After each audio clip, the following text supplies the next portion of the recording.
검찰의 정상회담 회의록 실종 사건 수사 결과 발표 이후 여야 대치가 고조되고 있습니다. 내일 국회에서 있을 대통령 시정연설이 여야 대치 전국의 최대 분수령이 될 것으로 보입니다. 국회로 가보겠습니다. 김웅래 기자. 네, 김웅래입니다. 네, 회의록 공방 어떻게 흘러가고 있습니까? 네, 회의록 실종 사건에 대한 검찰의 수사 결과 발표를 계기로 민주당은 이른바 대선 특검 주장을 강화하고 있습니다. 회의록 실종 사건 수사 과정 등을 볼 때 검찰의 중립성을 믿지 못하겠다며 국가기관 대선 개입과 회의록 유출 의혹 등 대선을 둘러싼 각종 의혹 해소를 위해 이른바 원샷 특검을 도입해야 한다는 겁니다. 민주당 일부 의원들은 오늘 오후 청와대 앞으로가 특검 수용을 촉구하는 내용의 기자회견을 한다는 방침입니다. 검찰의 수사 결과에 대한 반발도 이어지고 있습니다. 회의록 미의관의 원인이 단순 착오에서 고의적인 은폐로 변질됐고 고 노무현 전 대통령의 삭제 지시가 있었던 것처럼 꾸며졌다는 게 민주당과 참여정부 관계자들의 주장입니다. 앞서 검찰에 기소된 조명균 전 청와대 안보정책비서관 등 참여정부 관계자들은 오늘 오후 노무현 재단에서 기자회견을 열어 추가로 입장을 밝힐 예정입니다. 네, 회의록 공방이 특검 공방으로 이어지는 모양새인데요. 새누리당의 반응은 어떻습니까?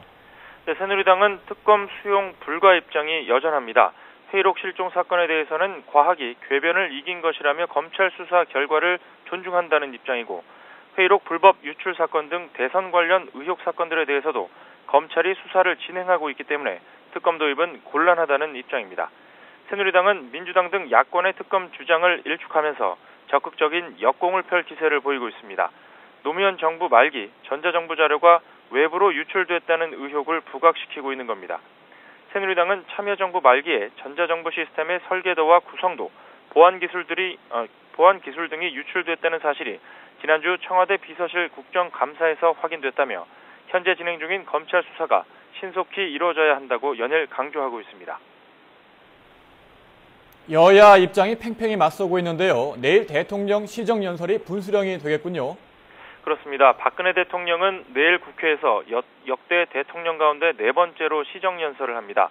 관심은 내일 시정연설이 여야 대치를 풀 계기가 될지 여부입니다.